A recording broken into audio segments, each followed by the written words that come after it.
Hola movimiento, Juniel Batista. Juniel, ¿cómo van esos planes, mi amigo? De meter al Tocororo en las garras del águila imperial. Buenas noches, hermanos, Sisto Portales, Monchito, buenas noches, Monchito. Feliz Viernes Santo, mi amigo. Buenas noches, Calzadilla, Orlandito Sánchez, hola maestro, hola. Juniel Batista, el capuchín, lo vi con el chucho. Maestro, aquí estaba esperando su directa, Lazarito. Está rápido, Orlando Sánchez, si se me va alguien, Eddie. Y Delmi, Monchito, Ichin, Pacheco, la gente de Kentucky.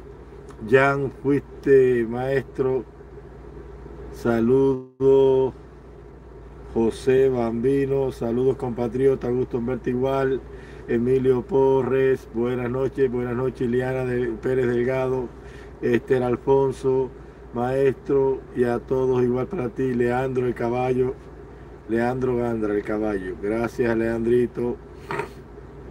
48, tú no entiendes el lenguaje chancletero del chucho.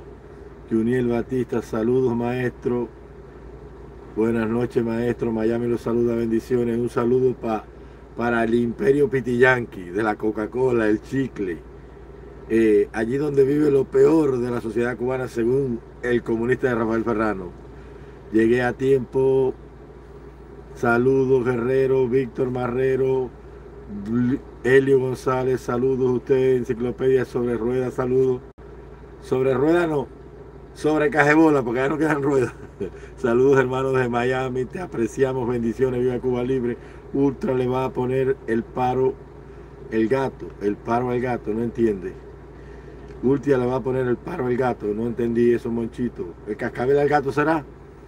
57 contrarrevolucionarios conectados, ya deben estar las claras ahí. Saludos señores, capuchón, estaba esperando la directa, bendiciones de Jayalía, Mercedes Llero, Monchi Parol.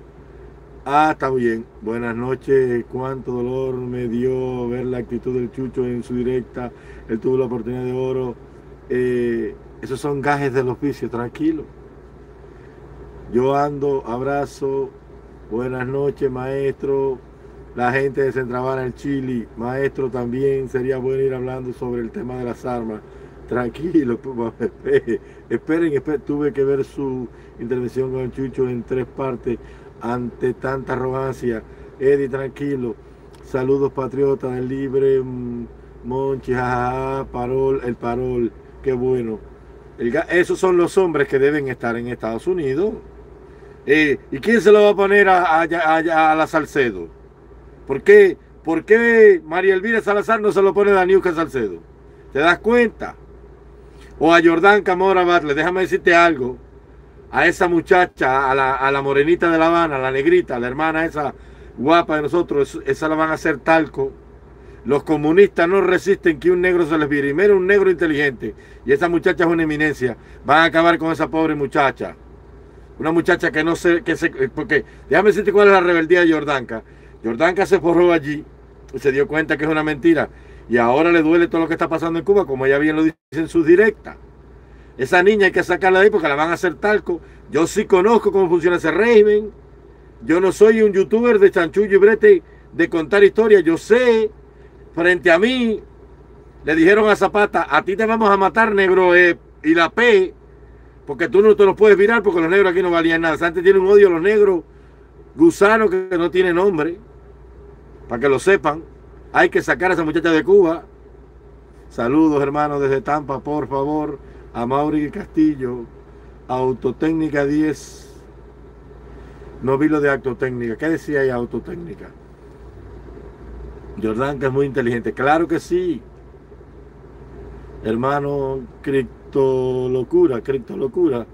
Estamos en eso, Jordanka. Me encanta, está muy bien preparada. Jordanka Mora Batle debería estar en el Parlamento de la República de Cuba. En vez de Josuán Palacio, te das cuenta de lo que es el comunismo. Esa mujer aportando, esa mujer daría un excelente ministro de Relaciones Exteriores, porque es una muchacha con una preparación enorme. Nada más hay que llevarla a la escuela de diplomacia un curso de 2 años y prepararla en el cuerpo diplomático de cualquier país. Es una exquisitez escuchar, oír una muchacha tan decente y tan comprometida. Esa muchacha es una patriota. Eso es patriotismo, compromiso con la sociedad. Que le duele que no haya ni con qué recoger la basura. Maestro Ultra, qué cosa, saludo, le aprecio mucho, de acuerdo, buenas noches. Yo solo tengo esperanza con Denner y Milanés. Y yo espero que también, ojalá se junten 81 personas conectadas. Esas son las cosas que yo no entiendo del imperio de ustedes. Entonces ustedes le dan el voto al primer come mierda que aparece allí. Gracias, Jordanka y la capucha. Un cariño, un abrazo a Alan González. Alan González. Presos políticos, igualdad, fraternidad. 80 personas conectadas. Qué bueno que Ultra le va a poner el patrocinio al gato. Pero yo pienso que debería ponérselo Taola, que tiene más plata.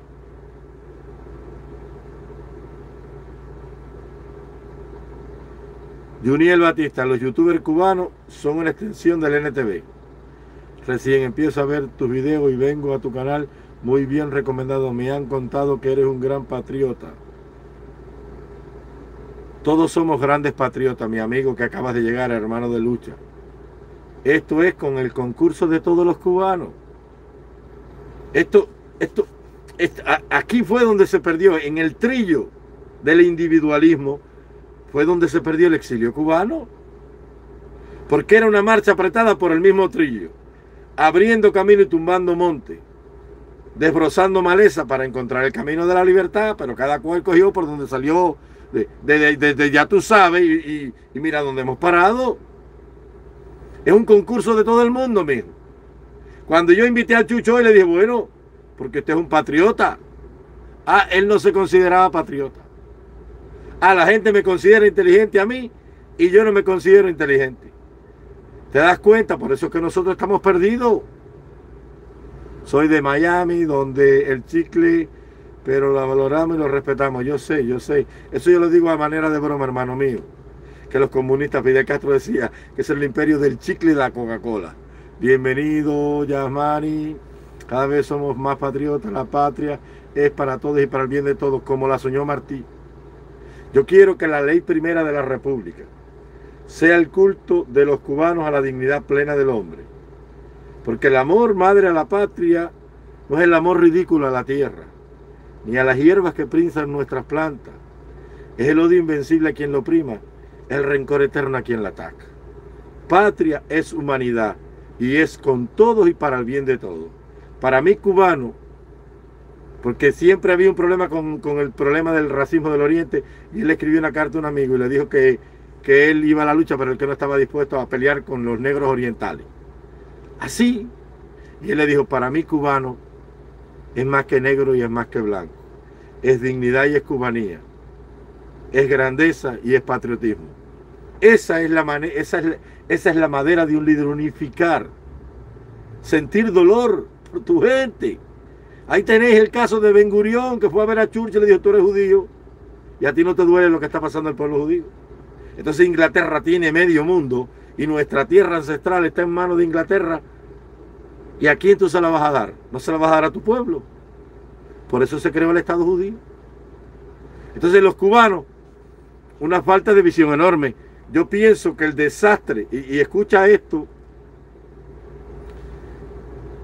escucha, el desastre en un rebaño de ovejas no es culpa de los lobos, hay una equivocación, es del pastor y de los perros ovejeros que se quedaron dormidos y olvidaron el rebaño. O sea, quien único puede cuidar las ovejas son los perros ovejeros y el pastor. Entonces, ¿quién es el único que tiene recursos para ayudar al que no tiene nada? El exilio. El exilio. El peor error que se cometió aquí fue coger una billetera, una chequera y pasarle a darle billetes a todos esos grupos de Miami. Ahí sellaron el destino del pueblo de Cuba.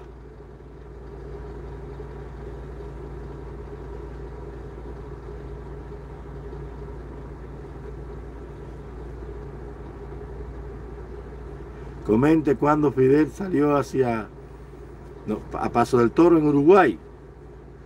Fidel estuvo en Uruguay, en Paso del Toro. Yo conozco que el río Toro está en la zona de Gran. No, 91 personas, gracias por ir conectándose ahí. Buenas noches, Capucho. El Chucho cogió miedo. La dictadura no se cae más nunca. Saludos, maestro. ¿Puede hablar de Amalia Simoni, por favor? La esposa del mayor. Me gustan mucho las directas suyas y de Luis Denner. Razón de un líder, un hombre y un patriota. No, la vida de Amalia Simoni y la del mayor fue uno de los amores más bellos de la Cuba. Hay un poemario muy bueno que él le escribe a ella. Búsquenlo por ahí con este título. No me acuerdo si eran Ilusiones Perdidas o Más allá del deseo. Los títulos, no me acuerdo. Son tantas cosas, perdonad que esté viejo. Yo sí sé que es un libro que tiene como 200 o 300 cartas de amor, porque es una belleza. Es un amor fluido entre ambos dos, para así decirlo. Después que él llegó de estudiar en La Habana, él conoce a esa muchacha que es de una familia adinerada, del Camagüey, porque esa era la región más rica que tenía Cuba. La flor y nata de la sociedad cubana estaba en La Habana, porque ahí se habían establecido casi todos los títulos nobiliarios que la corona española daba. 500 estaban en Cuba, de los 600 que repartieron por toda América. ¿Por qué? Porque primero en Cuba se reunía la flota. Era el lugar de la reunión de la flota. La flota iba una vez al año llevando hacia la madre patria todo el tesoro de los virreinatos de América y de las 3 capitanías generales: la Cuba, Santo Domingo y Puerto Rico. Pero al reunirse la flota en La Habana para esperar la que venía del virreinato del Perú, del Río de la Plata y de Nueva Granada, donde está Cartagena de India, Colombia, fluía gente de todo el mundo buscando fortuna. Y España entregó los títulos de la nobleza ahí. Entonces, la sociedad más rica de Cuba estaba en La Habana y luego en el Camagüey, que era la región ganadera más grande que tenía el país, y también azucarera. Entonces, casi siempre la gente que tenía ingenio en las villas los tenía como negocios de campo, pero estaban más radicados en el Camagüey, que las villas era la zona del Valle de los Ingenios, y ahí estaba el corazón económico de España, porque ahí estaba la industria azucarera. Entonces, Amalia Simoni es hija de uno de esos millonarios que vivía allí, y conoce al joven Ignacio en una logia que él visitaba porque el papá de ella era masón, en una logia que había en Camagüey que se llamaba La Tínima, la logia de La Tínima. De ahí es donde viene el nombre de la cerveza Tínima, en el Camagüey. Vayan aprendiendo, que un día no voy a estar aquí. Entonces, ahí se conocen por mediación del padre. Y comienza un noviazgo que fue rápido, no como aquellos noviazgos donde 2 personas se conocían, se metían 8 años dándose sillón con una chaperona en el medio. Fue un noviazgo de 1 año, 2 años. Y se casan. Y tienen 2 hijos. Un hijo que, si mal no recuerdo, se llamaba Enrique. Y el nombre de la hembrita tampoco me acuerdo, luego eso lo voy a decir. Un hijo que nace en los días que comienza la revolución. Y ya, estando en la manigua, tiene la hembrita, pero nunca puede conocerla. A él precisamente lo matan, en una escaramuza tratando de ir a conocer a su niñita.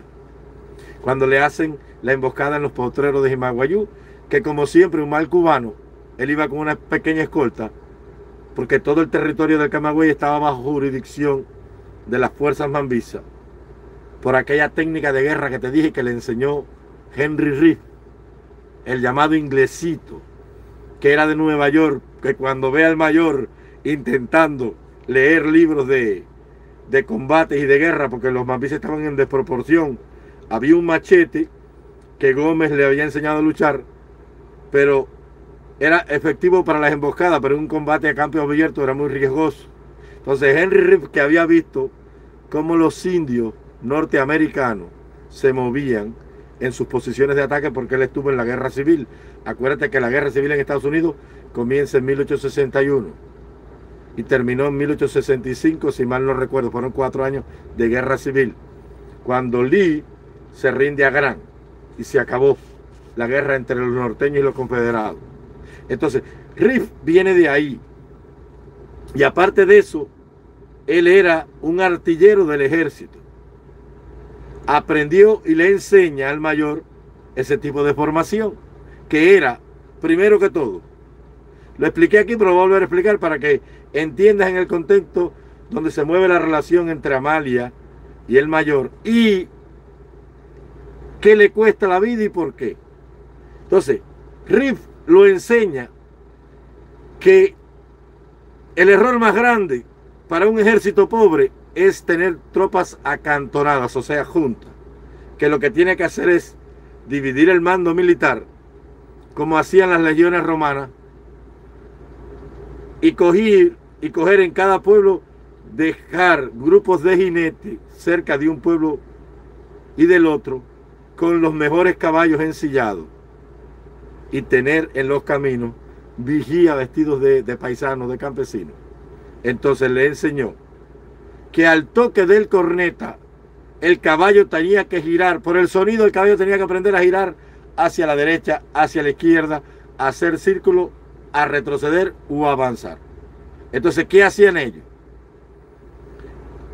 Se ponían vertical sobre el caballo porque eran fusiles de un solo tiro. No se había inventado el Mauser flamante, aquel fusil alemán de repetición que tiraba 5 tiros en un solo cargador y que era de pólvora seca, no era de pólvora negra que dejaba humo. Entonces el caballo partía con el jinete acostado horizontalmente, y cuando el caballo llegaba al cuadro, los primeros caballos se paraban en 2 patas y el jinete caía, y con el peso del caballo se rompía la formación. Entonces los que venían atrás, porque ¿qué creía el tirador español?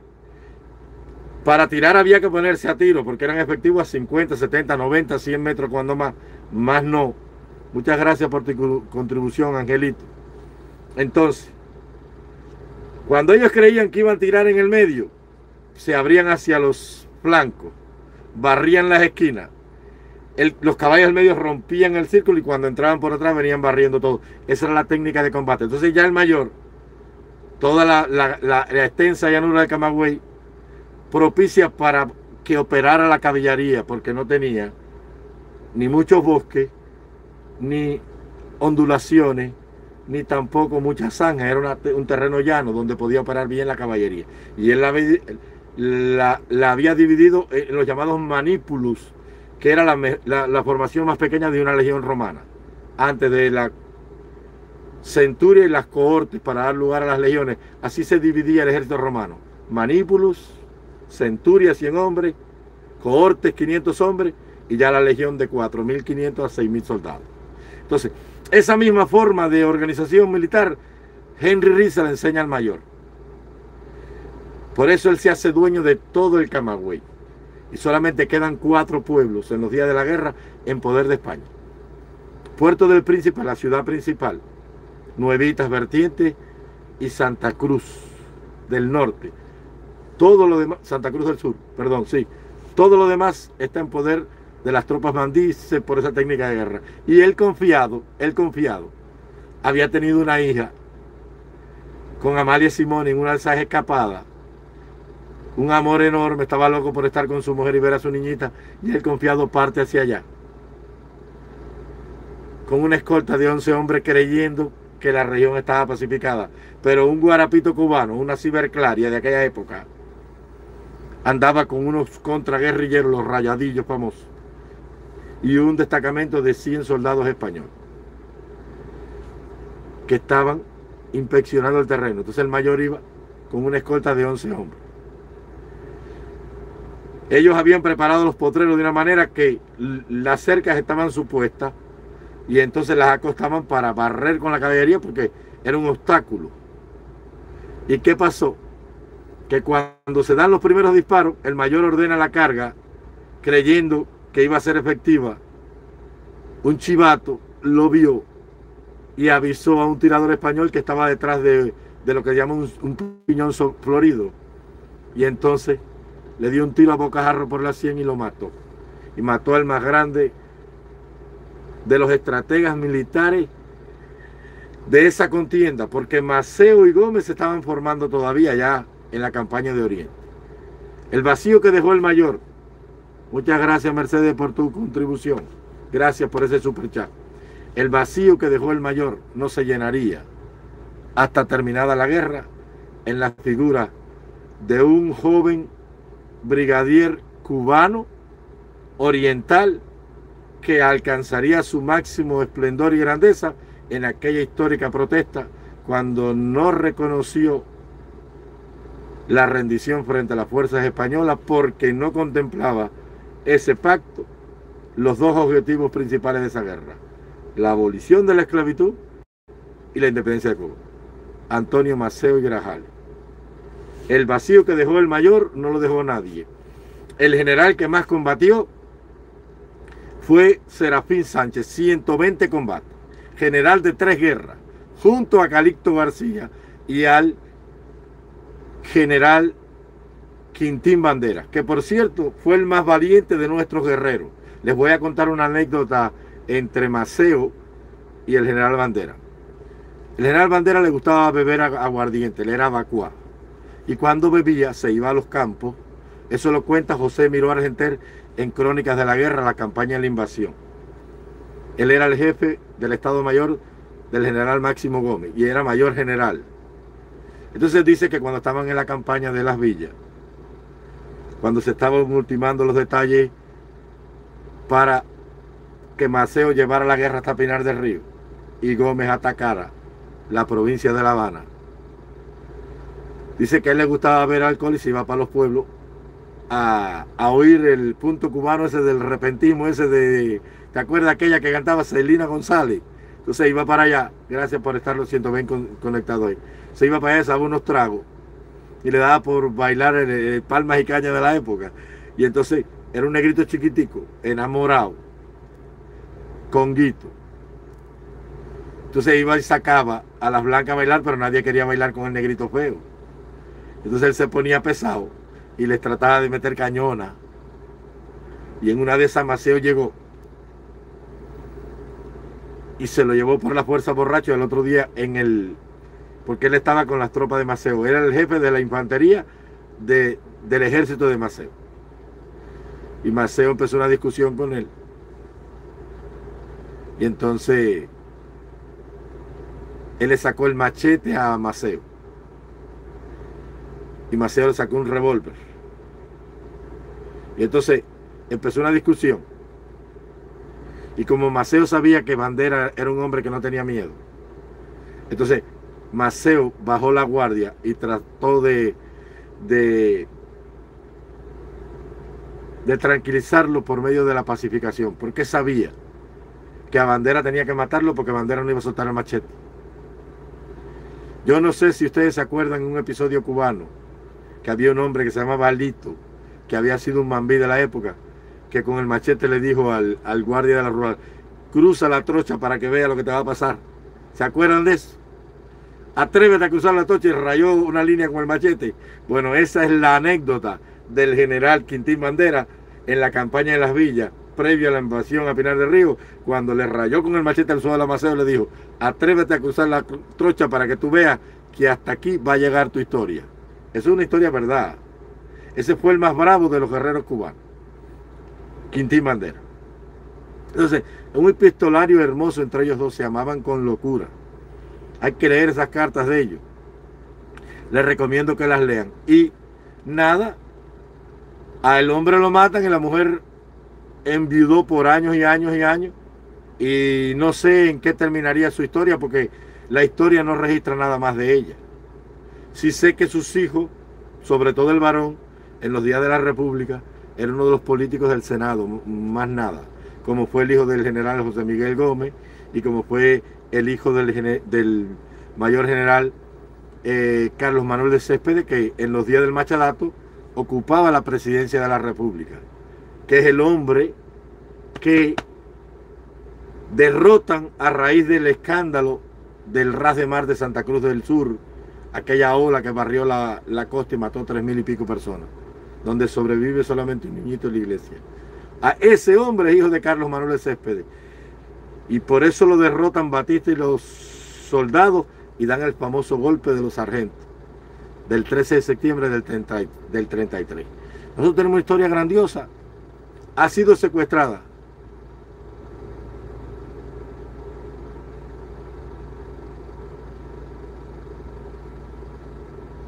Sí, el general Quintín Bandera era Muñanga, exactamente. Carlos Rolo era polaco. Carlos Rolo asumió el mando del 14 Ejército en la jurisdicción de Las Villas en la Segunda Guerra. El general Serafín Sánchez asume el mando del 14 Ejército en la jurisdicción de Las Villas, porque el mando del Ejército de Las Villas recayó sobre Carlos Rolo, el polaco, que había estado en la Primera Guerra.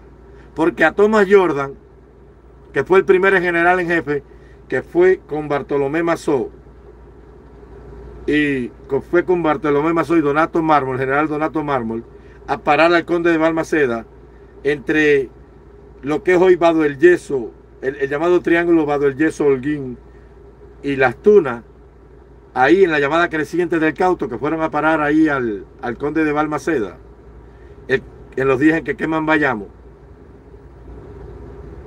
Tomás Jordan, que había sido general en el ejército de la Guerra Civil Norteamericana, fue el que le enseñó al general Calixto García en esa guerra a usar la artillería. Por eso el general Calixto García, cuando viene el famoso cañón neumático aquel de 100 milímetros, el que Maceo usó en la batalla de Ceja del Negro, entre Viñales y Pinar del Río, ese cañón llega a Oriente. Y en Oriente lo tiene el general García, porque a la muerte de Maceo, al general Calixto García le dan el grado de segundo jefe del ejército, lugarteniente general. Y ese cañón lo utiliza en el asedio a Santiago de Cuba. O sea, la historia que han contado, que los yanquis fueron los que nos liberaron, ellos nos ayudaron porque tenían artillería. Muchas gracias, Michelle, por esa super chat. Es una lástima que ha sido tergiversada la historia de Cuba por esa tiranía. Claro que sí, porque la historia fue creada en esa tiranía para esconder la gloria de nuestra historia, para que no nos enamoráramos de ellos y de nuestros héroes, para que no siguiéramos su ejemplo y sus enseñanzas.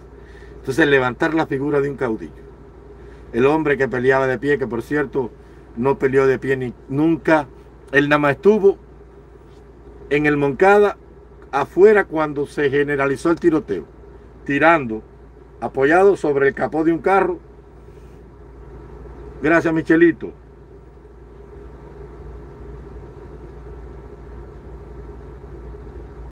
Maestro, usted dice que el paparazzi cubano es de la seguridad del Estado. Yo leí mal, yo nunca he dicho eso aquí. Yo nunca he dicho que nadie es chiva aquí, ni del G2, porque eso no lo sabe nadie. Les voy a explicar cómo funciona el reclutamiento del G2, porque yo lo sé. Porque yo estuve preso con un coronel de la contrainteligencia que atendía Baracoa, Manatí.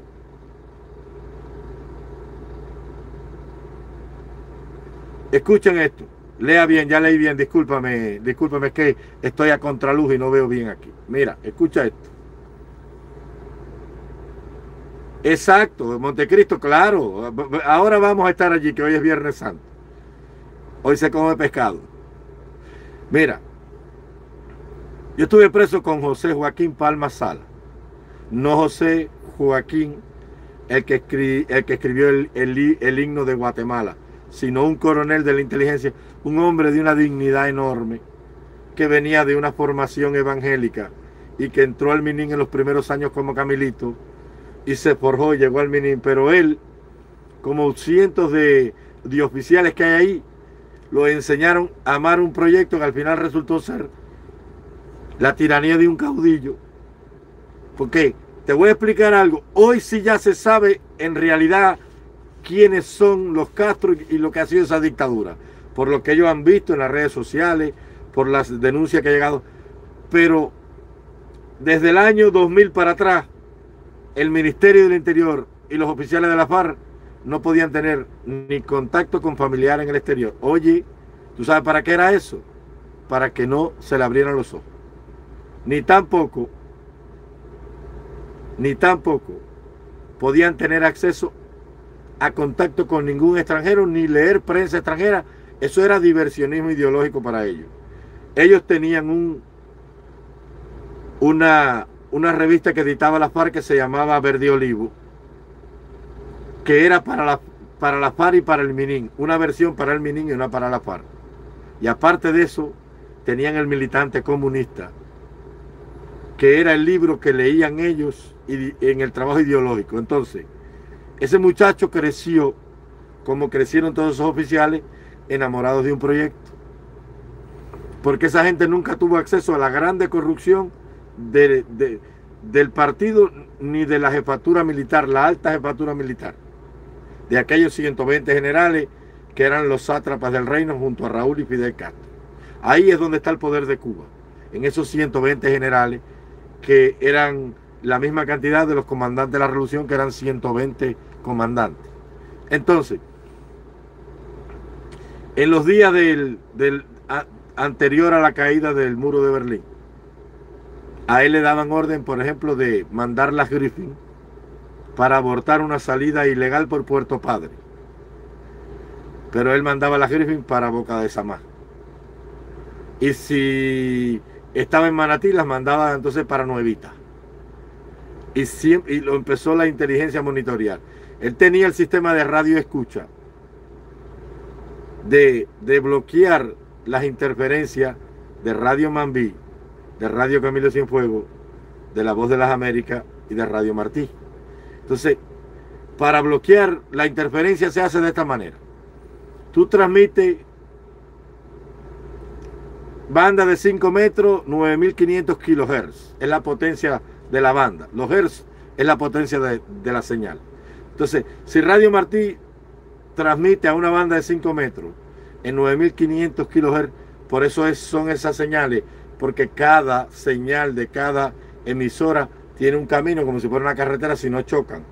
Eso está dentro de la radiotécnica. En Cuba quien se encarga de eso es una empresa militar que se llama Radio Cuba, que tiene una filial que se llama Radiotécnica, que gracias Montecristo por tu superchat, pero que también lo trabajaba Copextel, que era una rama que se dedicaba a las comunicaciones militares. Copextel. Si estoy equivocado, que me lo digan. Te digo lo que me decía Palma. Entonces, a esa misma longitud, con esa misma frecuencia, si Radio Martí transmitía a una banda de 5 metros, 9500 kilohertz, que era la potencia de la transmisión, ellos desde acá transmitaban a 5 metros con 9500 kilohertz y chocaban las dos ondas, y por eso se formaba el hormigueo. ¿Entiendes? Entonces a él le daban todas esas órdenes y él todas las obviaba, porque ya él se había dado cuenta de lo que había, para que el pueblo despertara. Y los cubanos los dejaba partir. Por eso Puerto Padre, Nuevita y Jibara y el puerto de Caimaría en las villas se quedaron vacíos. En esos años, los que son de ahí, que me digan a mí si Puerto Padre, Jibara, Nuevita, Manatí y el puerto de Sagua y de Caimarín, eso era una avalancha. ¿Por qué? Porque esa misma gente los dejaban ir. Entonces, ¿qué pasó? Luego le daban orden para que le cerraran las casas de culto a los testigos de Jehová y a las otras iglesias. Y él no hacía nada de eso. Él, al contrario, les permitía para que se expandiera. Llegó un momento que lo cogieron y lo acusaron de espionaje, de insubordinación al poder y al mando, y de diversionismo ideológico. Lo condenan a 30 años de cárcel. Cuando yo conocí a Palma, ya llevaba 20 años preso. Un hombre de una dignidad enorme, un caballero, un hombre guapísimo que sabía 3 artes marciales, que lo vi yo en una prisión del centro de Cuba, coger a 3 o 4 guapos y hacerle un nudo. El tipo era un especialista en artes marciales, era muy bueno, era un hombre excelente, era preso político, un hombre excelente. Entonces, en 1982 votaron de maestro el diversionismo ideológico. Claro, criatura. Entonces, ¿cuál era la idea? Levantar la figura de un caudillo y tener a la FARC y Alminín ciega como un burro con un cabestro por un camino, como la burra de Balaam. Mario Montero, gracias por tu superchat, mi hermanito. Digo, si fue Mario Montero, no lo vi muy bien. Entonces, fue levantar la figura de un caudillo para matar el patriotismo. Hay una anécdota de después del periodo de la tregua fecunda. Maceo iba a ir a Jamaica, pero pasa por Cuba, llega en un vapor y se baja en el puerto de La Habana, creo que en 1883. Mario, gracias. Entonces, se hospeda en el Hotel Inglaterra, que está en La Habana. Los que son de La Habana saben, el Hotel Inglaterra está entre el Telégrafo y el Gran Teatro de La Habana, frente al Parque Martí. Ese es el Hotel Inglaterra, que es el hotel más viejo de Cuba. Ahí se hospedó la flor y nata de todo lo que pasó por Cuba. Entonces, el general Maceo va vestido de blanco completo, con una guayabera blanca. Era un hombre de 230 libras maciza de músculo. Y dicen que si engordaba cogía 300 libras. Un animal, un hombre de casi 7 pies de altura. Una musculatura enorme que le había echado dando guataca ya en el pequeño latifundio cañero que tenía su familia allá, creo que en San Luis, Santiago de Cuba, si mal no recuerdo.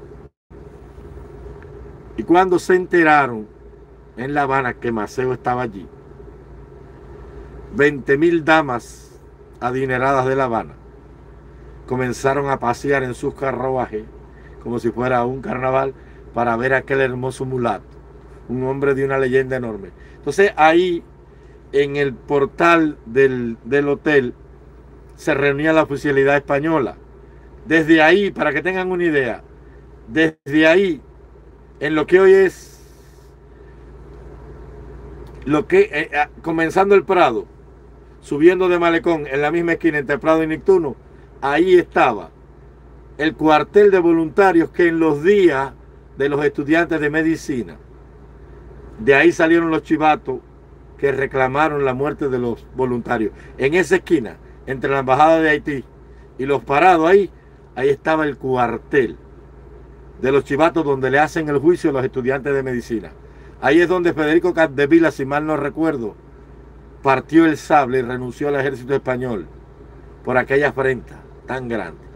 Entonces, ahí había un cuartel de los guarapitos y habían oficiales españoles, como las unidades de policía hoy, donde hay un policía y los guarapitos allí. Y entonces, en ese grupo de oficiales que habían ahí, estaba el brigadier Fidel Santosidle, que Maceo lo había vencido junto a Martínez Campos en la batalla de Peralejo, allá entre Boicito y Bayamo. La famosa batalla de Peralejo, que es una de las más grandes de la guerra, donde Maceo le mata a Martínez Campos, creo, si mal no recuerdo, 175 soldados. Arrasó con él, con una columna de 800 hombres, más 400 que traía el brigadier Santosidle. Entonces, cuando Santosidle ve a Maceo, siente envidia porque todas las jevas estaban viendo a aquel mulatón, que era un hombre bellísimo de rostro, de una historia, un valor, una caballerosidad. Y también Maceo era masón. Y ahí se reunieron varios masones para hablar con Maceo.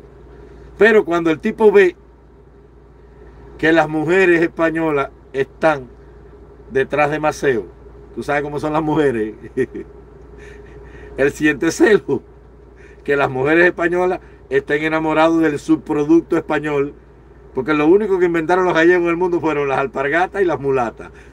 Dos cosas excepcionales, los zapaticos del pobre y la mulata, y no la chibolita. No, y el jamón de pata prieta también. Digo, en Cuba, ¿tú me entiendes? La alpargata y la mulata. Y entonces cuando él ve que están vacilando al negrote, él era un hombre muy decente, un hombre muy fino, un caballero. Se enamoró, una duquesa se pone para Maceo y él se pone bravo y brinca con todos los oficiales españoles. España le había dado un salvoconducto para desembarcar por 48 horas. Y había llegado esa noche y se iba al día siguiente en la otra noche, que había llegado de noche. 24 hasta la primera noche, 48 hasta la segunda. Y en la segunda noche que estaban todos ahí, que él estaba, creo que con Julián de Casal, si no mal no recuerdo, he leído muchas cosas, o con los Zambrana, no sé muy bien, no me acuerdo, con uno de los dos, que eran poetas los dos y jefes del Comité Revolucionario de La Habana. Cuando Santosito lo ve, le dice, oiga, ¿cómo que lo llaman usted general ni general? ¿De dónde usted es general? ¿Usted no ve que usted es un negro derrotado por nuestras fuerzas del Imperio Español? ¿Quién le dio esas condecoraciones para llamarlo general? Porque la mujer le dijo general, la condesa que estaba salseando con él. Y empezó a ofenderlo y se formó, se llenó todo el mundo, concurrió todo el mundo para allí, 20 y pico mil personas mirando aquello. Y Maceo traía un revólver calibre 38 porque estaba el periodo de la tregua fecunda. Había un pacto.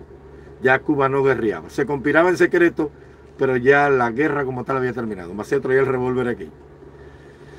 Y el tipo empezó a sonsacar un hombrecito así contra un hombre que era una mole, le daba a trompar y lo mataba. Pero Maceo era un caballero, porque él era masón, un hombre de una dignidad enorme. ¿Cuántas veces cogió a Martínez Campos y no lo quiso matar? Lo tuvo hecho polvo, en Peralejo lo hizo pedazo. Y ellos se retiraron y los dejó ir, porque te voy a decir algo. El objetivo de la guerra entre los mambises y los españoles no era matarse entre ellos. Era que una de las dos fuerzas quedara en desventaja y en desproporción para lograr un pacto. Porque España veía a los cubanos como españoles rebeldes. Y los mambises veían a los españoles como unos tiranos, como padres que no querían darle lo que los hijos reclamaban. Porque la guerra ahí fue entre españoles que vivían en Cuba, que no comulgaban con lo que estaba pasando en España, y con los criollos hijos de españoles. Los dos padres de Martí eran españoles. Entonces empezó a ofender a Maceo, y la cosa se puso caliente. Y él sacó el sable del ejército español. Le dijo, estas son mis condecoraciones, vengo de tal escuela militar y no sé qué. Maceo le dijo, yo le voy a enseñar las mías. Con el permiso de las damas. Se desabotonó la guayabera blanca y le dijo, estas son mis condecoraciones. Me las ha otorgado la barbarie del ejército español. 26 heridas de bala, de bayoneta, de sable y de cuchillo. Estas son mis condecoraciones militares. Es una historia real que está en la historia de Cuba. ¿Y cuántas cosas la revolución ha escondido? ¿Cuántas cosas escondieron? Porque no les conviene. Porque había que alimentar la figura de un caudillo. El que más sabía, el más inteligente, el más valiente, el más guapo, el que más pensaba. Fíjate que se autotitularon el poder total del 26 de julio, de los grupos que lucharon y también del ejército rebelde. Oye la locución de Carlos Frank, el que transmitía por Radio Rebelde. Como él decía, aquí Radio Rebelde, órgano oficial del movimiento revolucionario 26 de julio y del ejército rebelde, porque transmitían de todos los frentes guerrilleros la información. Una historia asombrosa que no las escondieron para matar el patriotismo. Y entonces nos adoctrinaron para convertirnos en una serie que vola, para comportarnos como se comportó hoy mi querido Chucho, para que no pueda fluir el diálogo que llevará a la confianza y que traerá consigo la unidad. Esa es la intención de crear ese tipo de hombres, que no se puedan unir, que la desconfianza siempre los separe. Esa es la idea. Y da su fruto porque mira, en ese comportamiento es cuando la dictadura gana. No, Santos Hitler no murió en Peralejo. No, señor. No. No.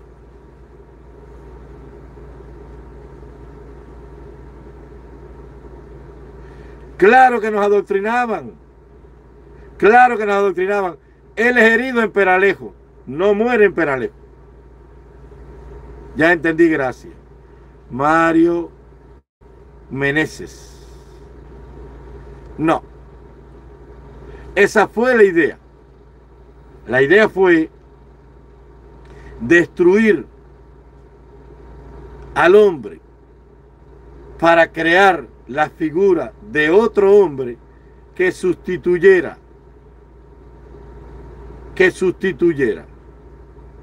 a la fuerza de los patriotas cubanos. Esa era la idea. Esa era la idea. No había nada más que hacer. Por eso es que hoy es tan imposible lograr eso. El desafío más grande que tenemos nosotros es ese. Nosotros no tenemos un desafío más grande. Tumbar la tiranía es consecuencia. Y esa gente han hecho lo que quieren allí porque hay un exilio que se olvidó que él no salió para exiliarse, sino para volver a casa.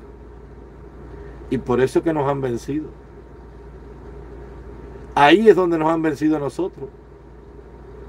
En que hemos aceptado lo que está allí. Todo el mundo pagó en silencio y ha aceptado aquello. Al punto que, aún estando en libertad, la gente dice, allí no se puede hacer nada. Lo mismo que se decía allá adentro. Lo mismo que se decía allá adentro. Ahí no se puede hacer nada.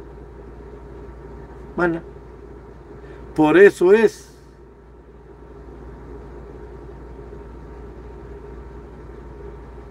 no, chicos, no. Los indios se extinguieron a 30 años de la conquista, criatura. Los indios, la última rebelión fue la de Guamá en 1500. Así que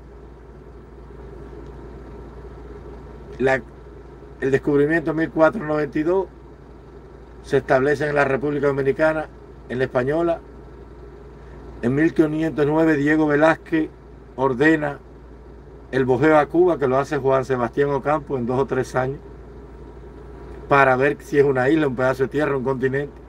Y en 1512 empieza la conquista por Baracoa, o 1511 si no me acuerdo. En esos días se da la revolución de Atuey, que lo queman en el poblado de Yara. Y en 1530 y tanto es la rebelión de Guamá, que muere en lo que es hoy el municipio de Guamá, en Santiago de Cuba. Ahí, en la zona de Chivirico, es donde muere Guamá, con su esposa Guarina, si mal no recuerdo, o Casiguaya, no me acuerdo bien, una de las dos. Son muchos nombres. Pero se extinguió la población aborigen cubana se extinguió, porque las madres ahorcaban en los ríos, ahogaban en los ríos los inditos y los colgaban en los guasimales de los bateyes, porque no querían. No, yo no estoy diciendo de que Chucho no tenga la misma valía que tiene cualquier luchador. Yo he hablado de Chucho positivamente. La gente sabe ahí que yo no he denigrado del muchacho. Yo estoy convencido de que Chucho es un patriota, a ver, para entender lo que pasó hoy, habría que analizarlo desde el lado del Chucho. Primero, él está siendo constantemente bombardeado por personas que le están hablando de mí, del proyecto, de mis ideas. Entonces él se encuentra con un hombre con una máscara y él no sabe en realidad por qué yo uso esta máscara. Entonces él dice, yo peleo sin máscara, mírame aquí. Todos peleamos sin máscara y ahora viene este con una máscara a decirnos a nosotros que lo que estamos haciendo no sirve así para luchar. Y encima de eso, la gente me está presionando para que hable con un tipo así. De ahí su reacción. Él no permitió que yo le explicara la razón de la máscara. Fíjate que me cuestiona hasta el horario. Me dice, ¿en qué parte del mundo tú estás? Porque se ve el sol ahí. Para él eran las 9 y pico de la mañana, para mí eran las 7 y 30 y pico. O sea, él creo que eran las 9 y media con él, la mía 7 y 30 y pico. Ya me había amanecido hacía casi una hora. Pero él me dijo que él no sabía que había diferencia de horario, que él se enteró que el invierno allá en el Brasil era distinto acá. Él no sabía nada de eso. Él se enteró allá. Entonces tuve que explicarle que habían 2 horas de diferencia. Exacto, 7 y 13. Algo así. Entonces un chivatón que estaba ahí le dijo, pero ven acá. Y ese rayo de sol que le da, porque el sol se me estaba poniendo de frente, estaba subiendo el sol. Entonces dice, no, él está en el noroeste, no sé dónde. Entonces, el otro dijo, no, porque yo lo conozco, que él va a Cuba todos los meses a ver un hijo o una hija que tiene por allá. ¿Será posible, caballero? Cuando yo, los que me conocen, que vienen siguiéndome, cuando en la vida yo me pasé un mes sin mandar una directa. Yo mandaba 2 directas diarias. O no se acuerdan, los que vienen viejos conmigo, Ale, Esperancita, Oscarito, los que vienen de viejo. Entonces, él está preconceptuado. Yo lo entiendo. Por eso yo digo que hay que dejar una puerta abierta para que fluya el diálogo. Porque la única manera que una mujer puede saber si el hombre tiene buenas intenciones con él es conversando. Si el hombre le dice una cosita a la mujer y la mujer cierra la puerta, se pierde de tal vez haber encontrado el mejor hombre de su vida porque le cerró la puerta y no pudieron conversar. Y lo mismo pasó con el Chucho. Entonces fíjate que los que vimos la directa al final, después él empieza a entrevistar a 2 personas que tenían confianza con él. Miran la directa otra vez. Y uno le dice, Chucho, déjame decirte algo. El encapuchado tiene razón en lo que te dijo. Hasta su propio amigo, míralo ahí. El encapuchado tiene razón en lo que te dijo. Caballo, sin la unidad aquí no vamos a lograr nada. Y entonces él dice, bueno, pero es que cada cual tiene su manera de luchar. Y entonces vienen estos ahora, o sea, esto sería yo. Y dicen que no, que tenemos que unirnos, pero es tan difícil lograr eso porque todo el mundo lo ve de otra manera. Miren la directa para que vean.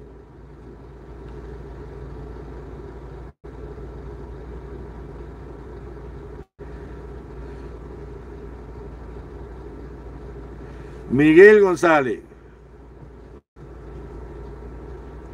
Claro, yo entiendo lo que pasó con el muchacho.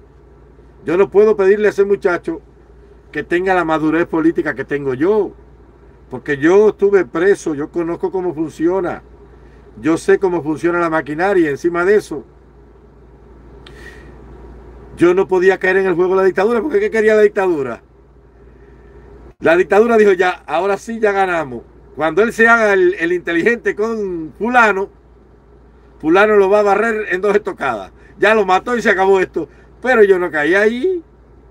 Porque cuando él estaba citando el concepto sociológico de reunión, yo lo estaba recitando dentro de mí. Yo dije, si él supiera. Pero me quedé callado. Porque yo entendí que a veces perdiendo se gana. Entonces, ¿cuál iba a ser el gran perjudicado? Yo no. El Chucho no. El pueblo de Cuba. El que no tiene nada. Entonces, ese es el compromiso social que tenemos que tener nosotros. Eliezer no me puede ver como un enemigo y no puede entender una directa mía fuera del contexto de lo que yo he dicho. Porque si él se pone a oír y alguien, un manipulador, le dice, mira lo que dijo el encapuchado, que vendiendo huevos y conejas no se va a liberar a Cuba. Si él se detiene ahí, ya me lo eché de enemigo para siempre, porque estoy afectando sus intereses, porque él va a decir quién es este que apareció, porque todos tienen su lucha. Y tal vez en su concepción, y yo lo entiendo así, él protagonizó un capítulo glorioso en la historia de la lucha cubana. Enfrentó frente al mundo al número 3 del régimen, Alarcón, en ese momento. Y aquello causó un revuelo nacional, un muchacho comunista que empezara a disentir, y eso hay que alabárselo. Y tú no puedes denigrar el trabajo de nadie. Yo no denigro el trabajo de nadie. Yo lo que digo que así como ellos luchan, eso no sirve para nada. Porque como siempre te digo, si tú metes una fiera en una jaula por fiera que sea, un bebé de meses puede coger un palo y pincharle la nariz al tigre y el tigre no puede hacer nada porque está dentro de la jaula. Entonces, por bravos que sean, por preparados que sean y por recursos que tengan, si ellos no pueden actuar con la acción, eso es metal que resuena y símbolo que retiñe. Entonces, hay que aprobar otro método, porque llevamos 60 años aplicando la misma receta. Entonces, ¿tú crees que va a haber papa en Cuba con la misma empresa que es la causante de que no haya papa? Entonces, el comunismo no funciona porque es lo mismo con lo mismo, y el exilio no hace nada, ni logra nada, porque es lo mismo con lo mismo. Es el mismo pan, es el mismo circo, es el mismo show, es el mismo espectáculo repetido generación tras generación. Y a medida que pasen los años y las nuevas generaciones sean más deformadas, entonces el show será más grande y de magnitud y de alcance de mayor desastre. Mira lo que hay armado ahora con Jessie, una muchachita bonita que se come la paletica, que tiene un público fajado con la señora del deseo, de los sentimientos, de la Agatha Christie moderna, de la investigadora. ¿Te das cuenta? Una señora de esa edad, digo, si estoy equivocado me corrigen, una señora de esa edad, que es de otra generación. Muchas gracias, uno entre muchos, plivius unum, una señora de esa edad, que peina cana hace tiempo, se va a poner en el mismo nivel de una muchacha de otra generación deformada. Si es verdad eso, yo no sé, yo oí algo por ahí. Entonces, ¿cómo es posible que nosotros no seamos capaces de entender que esa es la nefasta obra del enemigo? ¿Imposible? Carlos Lazo va a recoger leche, que recoja toda la que quiera. Yo siendo Taola convoco una caravana y le hago una jícara grande, una jigüera que diga PCC. Limosna, que diga limosna para el PCC, y le acabo con el show para que el Granma lo publique. Se le acaba el show.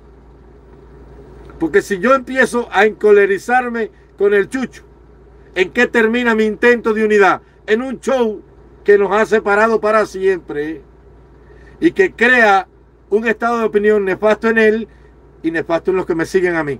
Entonces yo me llevé la jugada, por eso yo no actué. Fue lo que pasó en el regimiento Ignacio Agramonte de Camagüey. Ubermato se dio cuenta que Fidel había mandado a Camilo en el momento más álgido de la rebelión, en el momento que esa gente no quería en nadie, porque a diferencia de lo que es el mando hoy, en aquella época el mando estaba separado ideológicamente y políticamente. La gente de Ubermato venía de la militancia ortodoxa y la gente de Camilo venía del Partido Socialista Popular. La gente de Ubermato era de las luchas campesinas en el oriente cubano y la gente de Camilo era de la gente que estudiaba en la universidad. Eran concepciones ideológicas y filosóficas distintas. Entonces, un grupo no respondía a los intereses de otro. Los había unido hasta ese momento el compromiso social y militar de derrotar al único enemigo que tenía en ese momento, que era la tiranía. Pero ya no había tiranía. Ahora habían intereses y conflictos de intereses en juego. Y Ubermato se la llevó, porque los hombres inteligentes se la llevan. Por eso rápidamente le da orden a sus capitanes de que no vayan a usar las armas contra la tropa de Camilo. Porque se dio cuenta que Fidel lo había mandado para que la gente de Camilo, de Ubermato, matara a Camilo y matar dos pájaros de un tiro. ¿Entiendes?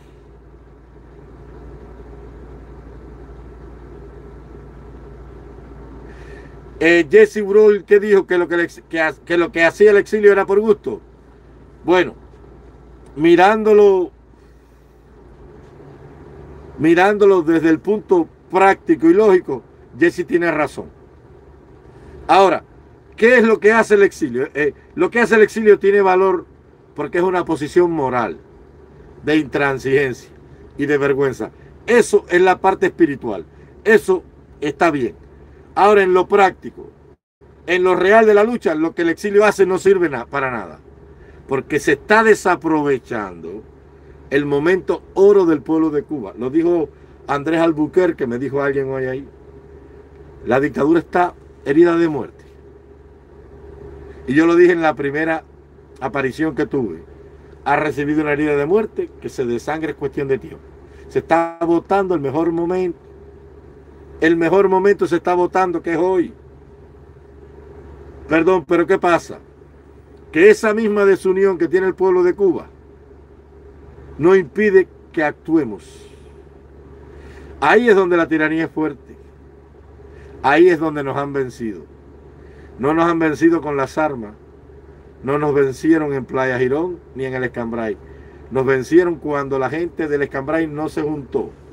Y nos vencieron cuando la gente de Bahía de Cochino no supo pensar. La batalla nos la ganaron el terreno de la mente. Ahí es donde es fuerte esa tiranía. Con esa misma mentalidad, Fidel se apoderó del poder en Cuba. Entonces, si Jesse dijo que lo que el exilio hace no sirve, yo estoy de acuerdo con Jesse, desde el punto de vista de lo que es la realidad de la lucha. Eso no le hace nada a la tiranía. La guerra no es en el exilio, la guerra es en La Habana.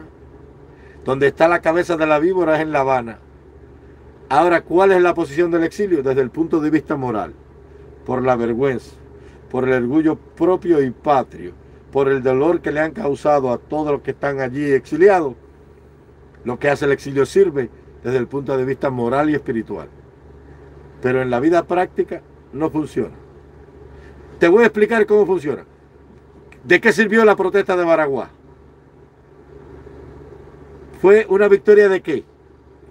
Si después de Baraguá todo el mundo tuvo que firmar y rendirse. Ah, pero fue una victoria moral. ¿Por qué? Porque les dejó abierto a las generaciones subsiguientes, a las nuevas generaciones, que los postulados de la guerra no se habían cumplido. Y que la prueba inequívoca de que no se iba a aceptar jamás las condiciones de vida que España había impuesto en Cuba había sido Baraguá. Muchas gracias, Odulia Rodríguez, muchas gracias por ese super chat, Odulia. Esa fue la victoria de Baraguá, pero fue militarmente un desastre, porque allí fueron los derrotados, los que todavía le quedaba vergüenza. Entonces lo que Jesse dijo es lo mismo. ¿Por qué recordamos a Baraguá? ¿Por la victoria? No, por la posición intransigente de los que fueron allí, de los que reafirmaron su compromiso de seguir luchando, porque en Cuba, después de 10 años de guerra y de la rendición, nos rendimos, pero esta es la posición de nosotros. Nosotros luchamos por esto y por eso volvieron a luchar. Entonces la posición de Jesse es la realidad, es lo práctico. Lo que el exilio hace no sirve para nada. Las historias que se cuentan en las redes no sirven para nada. Lo que yo te cuento, excepto levantarte el orgullo patrio y el patriotismo, de ahí para allá no sirve para nada. Serviría si eso lo concretamos en la acción. Y yo estoy con Jesse.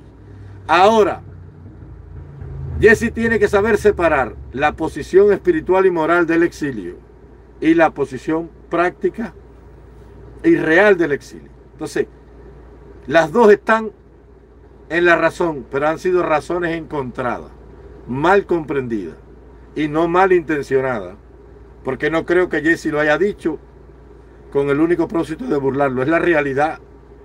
Y Jesse es una mujer inteligente y ella lleva muchos años viendo que todo eso es pan y circo, y eso a quien único beneficia es a la tiranía y a los que viven de eso. Díselo tú, que tú sí sabes, Capucha, y usted también, Montecristo. Entonces, ¿qué pasa? ¿Estamos o no estamos? Entonces tenemos que aprender a mirar ahí, en las pequeñas cosas de la vida, mis queridos muchachos. En las pequeñas cosas de la vida se esconden las grandes cosas de la vida. La titánica obra de derrotar esa tiranía, con la gigantesca y más titánica obra aún de unir lo que parece imposible, que es el pensamiento de los cubanos, va a empezar cuando tú y cuando yo entendamos que sobre la base del respeto y la comprensión es que se van a echar los cimientos para esa unidad. Fajándome con el Chucho yo no voy a lograr eso. Fajándome con Otaola yo no voy a lograr eso. Poniendo a pelear al paparazzi contra Milanés y diciendo que Otaola es chiva y que el paparazzi no, yo no voy a lograr eso. ¿Entiendes cómo funciona?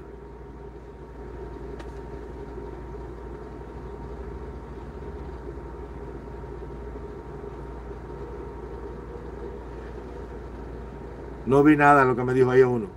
Me puso uno. No aburres con tus historias. Qué historia más hermosa la que tú haces. El pasado es glorioso.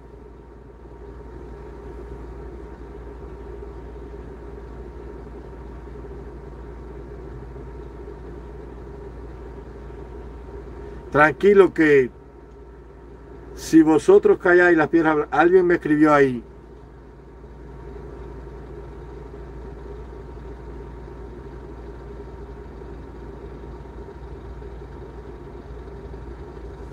No creo que Camilo hubiera dado un golpe de Estado. Yo les voy a decir algo de corazón. Yo analizo la historia. Lo mejor que le pasó al pueblo de Cuba de esos años fue hacer las maletas e irse al exilio. Porque allí no había ninguna posibilidad de destruir a Fidel Castro. Porque Fidel Castro tenía el poder militar, tenía el poder político ya en sus manos y el 90% de la población se había quedado para apoyarlo. Ahí no se podía hacer nada. Ahí era el grupito del Escambray de 10.000 hombres contra 6 millones de personas que estaban a favor de Fidel Castro. O sea, lo mejor que hizo la gente de esos años fue irse. Y si iban a venir a luchar, había que haberlo hecho con inteligencia. ¿Entienden cómo funciona? Hoy el panorama y la situación es distinta. Hoy 98% está en contra de ellos. Yo estaba viendo la directa de Eliezer hoy, pues yo veo la directa de todo. Y él estaba haciendo algo sensato, estaba poniendo ahí una entrevista que hizo una joven periodista youtuber cubana. En las calles de La Habana, al azar, preguntaba que si la gente quería irse de Cuba. Y todo el mundo dijo que sí, que se quería ir. Nadie dijo que no. Hombres y mujeres, jóvenes y viejos, más joven, menos joven, todos coincidían en que tenían que irse. Entonces, eso se llama un termómetro social para medir la presión política de una sociedad.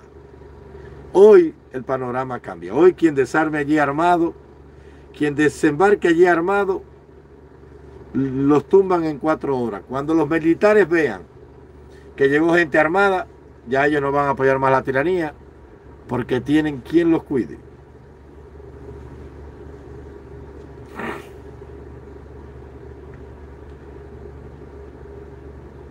Ahí me puso alguien, ja, este es el mejor cubano, este maneja y viene aquí a instruirnos con la política. Qué buen cubano. Gracias, mi hermano, porque tú sabes agradecer, te lo agradezco.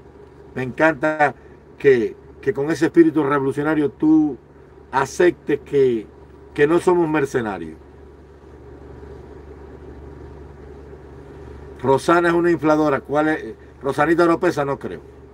Rosanita Oropesa viene conmigo desde hace 2 años casi y es una muchacha muy buena. No me maltratan a mi Rosanita.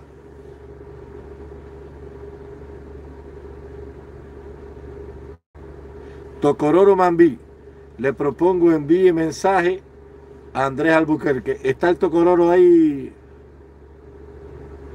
¿Está el Tocororo Mambí ahí moderando? Que vi un Tocororo Mambí ahí. Gracias, Rosanita Oropesa.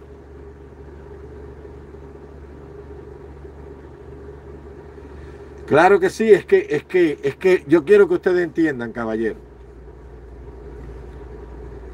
que yo me haya mantenido incólume, inamovible, y que no me haya contaminado, eso fue 1 en 1.000.000, por la formación cristiana que me dio mi familia, por el ejemplo de mi hogar, de mi casa, de mi abuela. Pero tú no le puedes pedir a un muchacho de esos que fue miliciano, que no haya tenido un pasado de pertenencia y complicidad con el régimen, porque eso es imposible. Allí todo el mundo tenía que ser comunista. ¿Me entiendes? No. Desde aquí le mandamos al señor Chucho nuestra admiración y nuestro respeto por su trabajo. Y la invitación de que ojalá se nos dé la oportunidad de estar en su directa para colegiar ideas, para buscar lo mejor y lo más positivo para el pueblo de Cuba. Eso es mi idea.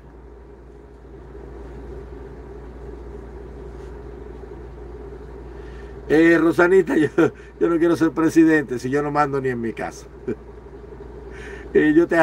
Rosanita, Rosanita, tú me quieres, ¿cómo tú me vas a dar esa desgracia a mí? Rosanita, yo tengo 6 camiones y no puedo con ellos. Voy a poder con 11 millones, 14 millones de hacer que volar. Tú estás loca. Eso deja solo a Eliezer, que quiere ser general. Yo no. Yo quiero hacerme una casita de yagua allá en las lomas de mi casa. Hacer una huerta y coger 4 truchas en el río de mis abuelos si tiene agua y ya se acabó, si a mí no me queda nada.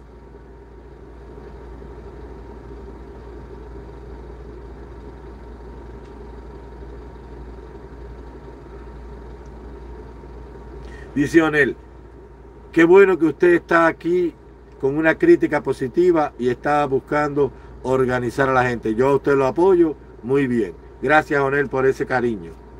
Usted es un revolucionario convencido. Gracias por ese cariño. 225 personas. No, y deja que tengamos 20.000 personas ahí en el chat. Miguel González, ok, pero te necesitamos como líder. Díselo tú que tú sí sabes capucha. Mondi Sonido.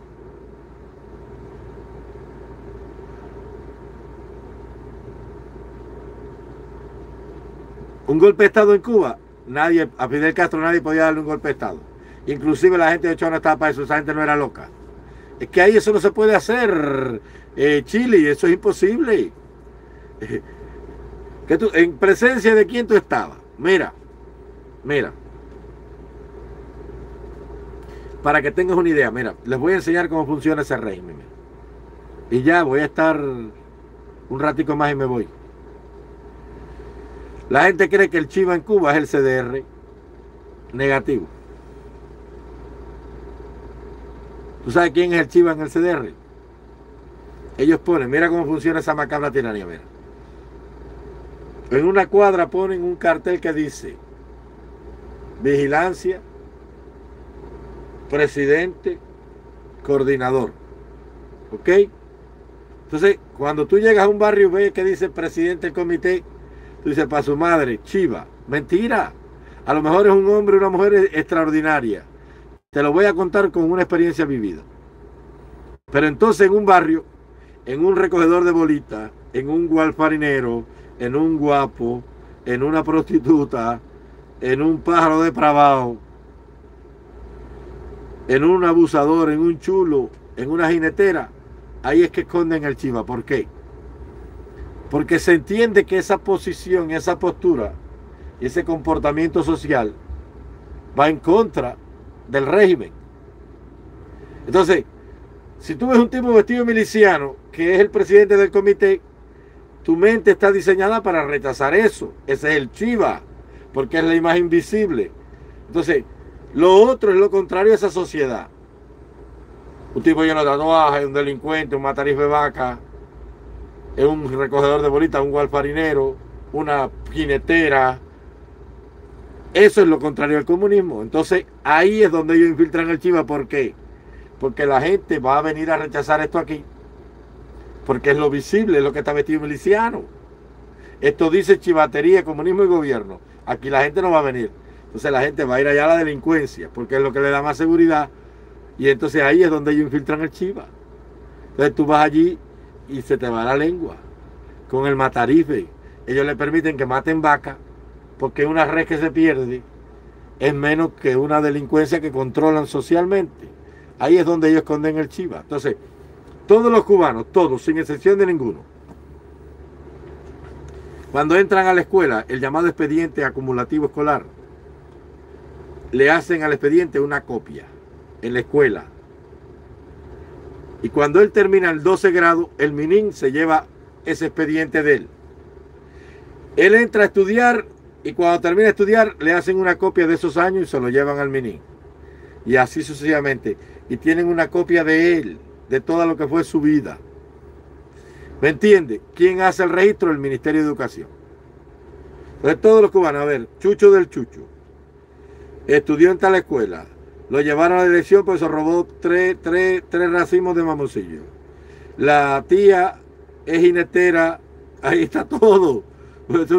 Es una tiranía macabra. Ustedes no saben lo que es eso. ¿Qué pasa? Por eso es que tienen ese control.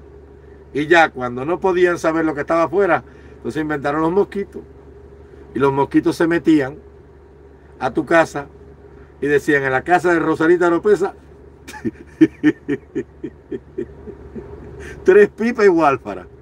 Así, ellos tenían un código en el visto aquel, en el visto, ¿te acuerdas del visto? Ellos tenían un código secreto. En la casa de Rosarita Lopeza, 3 pipas y Gualfarina. Escúchame. En la casa de Chucho Pérez recogen bolitas. En la casa del relojero del pueblo estaban haciendo bistec de res porque el olor, todos lo sabían, mijo. ¿Qué pasa?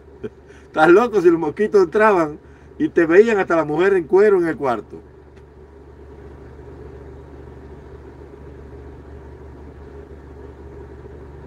Gracias, Ramiro Rodríguez, por ese amor. Exacto, exacto. En casa la bodeguera, medio quintal de arroz y 40 libres chícharo. Todos sabían. ¿Qué pasa? ¿Qué pasa? Fulana vende carioquita,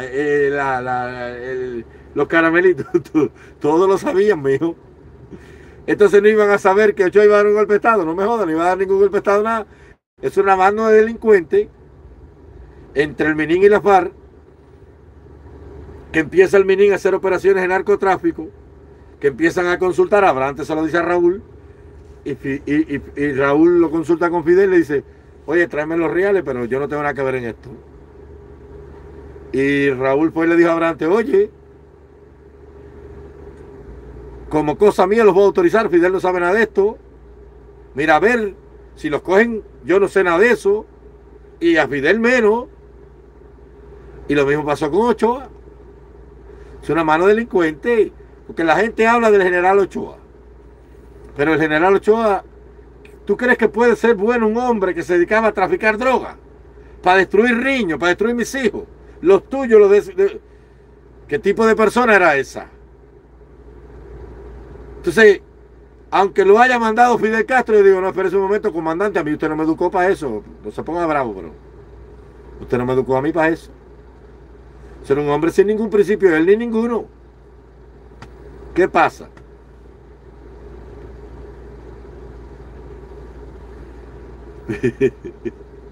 Rosana, por favor, Rosana, yo no tengo tiempo para bañarme, voy a tener tiempo para estar resolviéndole. Ay, porque en Centro Habana hay una madre soltera con 5 muchachitos y una carta para el presidente. ¿Estás loca, chico? ¿Te van a caber eso? Tú eres boba. ¿Por qué tú crees que Máximo Gómez no quiso ser el presidente de la República? Tú sabías que fue de común acuerdo.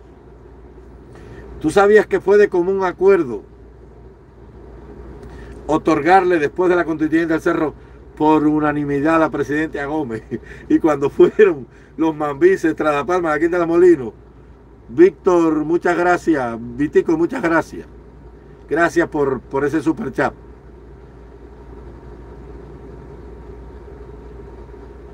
Exacto, esa es la palabra, concilio. Por unanimidad le fueron a entregar al presidente, a Gómez, el gobierno, y cogió el machete y lo botó de ahí. ¿Usted está loco? Tú no, que soy un hombre, tiene 67 años. Me van a tirar esa responsabilidad a mí arriba. Este pueblo que cuando no llega se pasa. No, hombre, no, yo no quiero saber de eso. Eso no es quien se lo meta aquí. ¿Quién va a gobernar ese pueblo? ¿De bobo? No, mijo, no. Ese pueblo, quien único lo pudo meter en cintura fue Fidel Castro, de la manera que lo gobernó. Grau era pájaro, Prío un ladrón, Batista un asesino, José Miguel Gómez un tiburón ladrón, Tradapalma un entreguista, Machado un asno con garra. No me joda. Ningún gobierno le cuadraba. Hubo un periodo entre el 34 y el 39, entre Mendieta, Carlos Mendieta y Federico Ladero Dubro, que pasaron 7 presidentes por la República.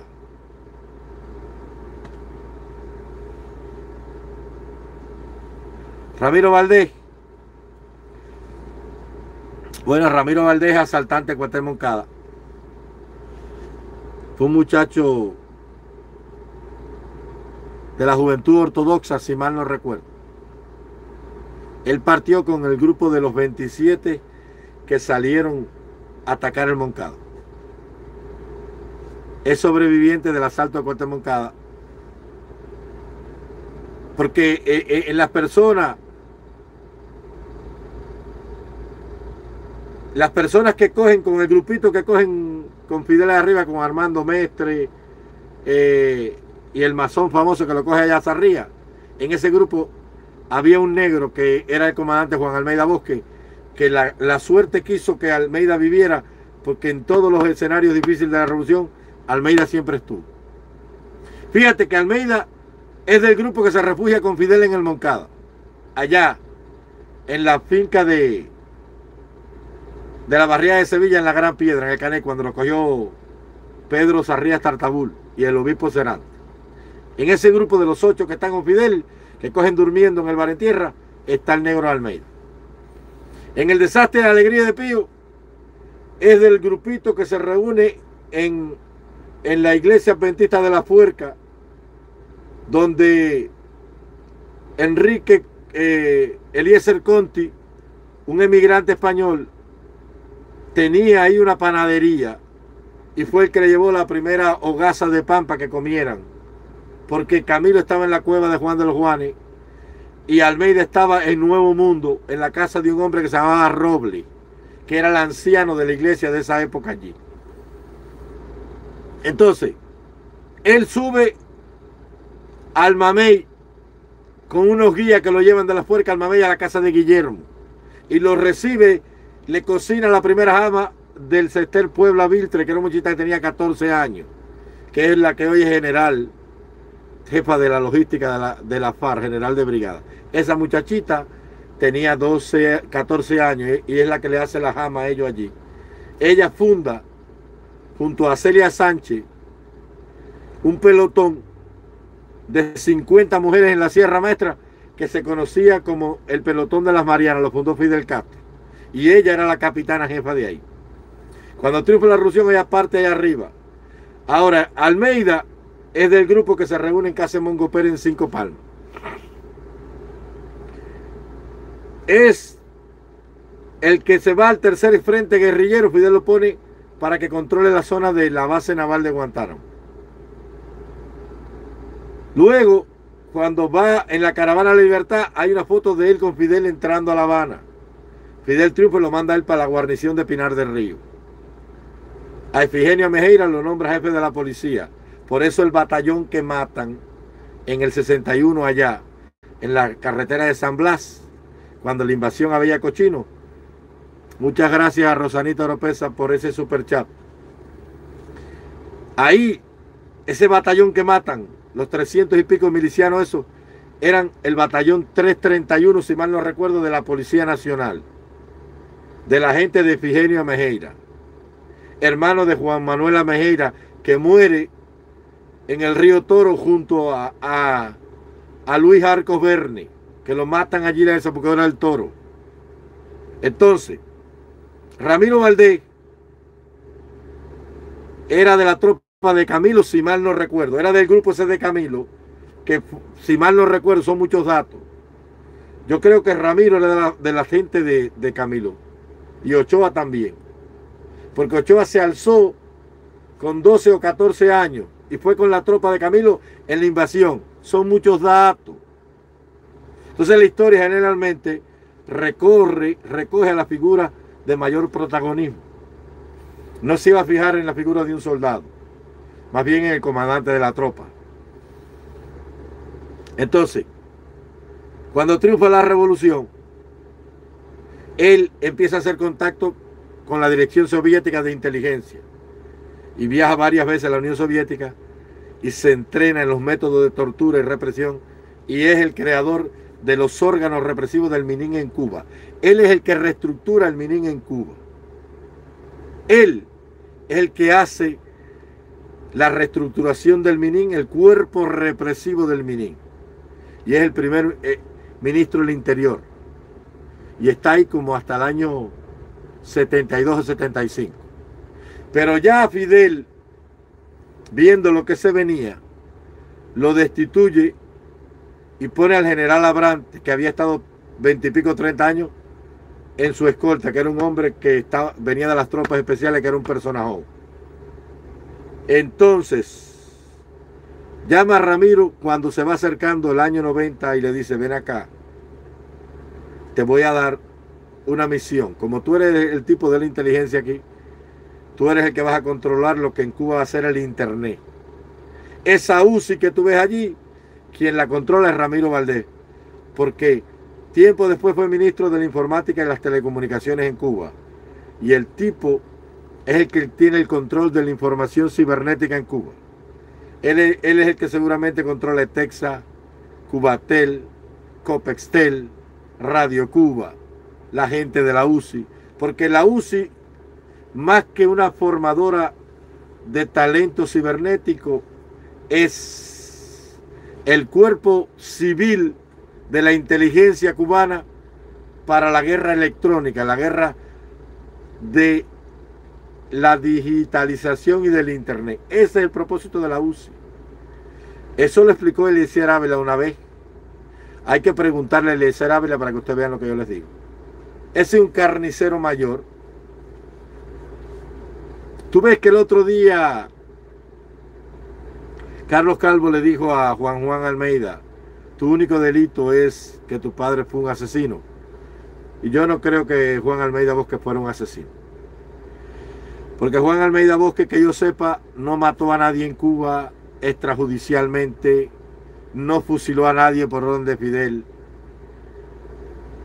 Juan Almeida Bosque fue un combatiente revolucionario comunista que apoyó un tirano y que estuvo en el Moncada, en el desembarco de Granma, en el desastre de la Alegría de Pío, en la lucha guerrillera en la sierra y en la consolidación del gobierno revolucionario. Pero fusilar gente así, como hizo el Che en la Cabaña, o como hizo Ramiro Valdés, o las matanzas perpetradas en las cárceles cubanas bajo el gobierno de Ramiro Valdés, el Ministerio del Interior, yo no creo eso. Patria y vida, Capucha, ser tú el primer mártir para seguirte, ¿ok? Yo no tengo problema en ser mártir, de hecho todos somos mártires. ¿O tú crees que lo que vive el pueblo de Cuba es vida? Eso es un vivir muriendo. En el comunismo no hay alma, hay espíritu.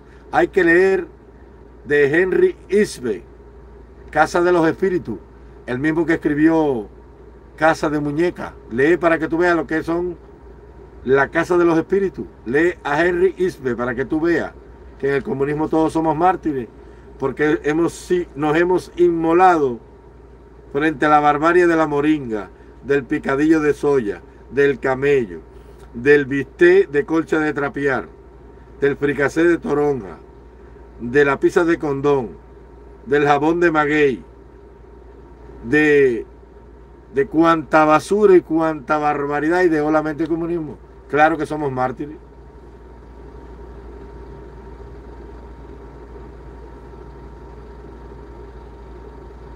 Juan Montero, Capucha, ¿qué hiciste? Cortaba Juan cortaba marabú y sembraba la tierra.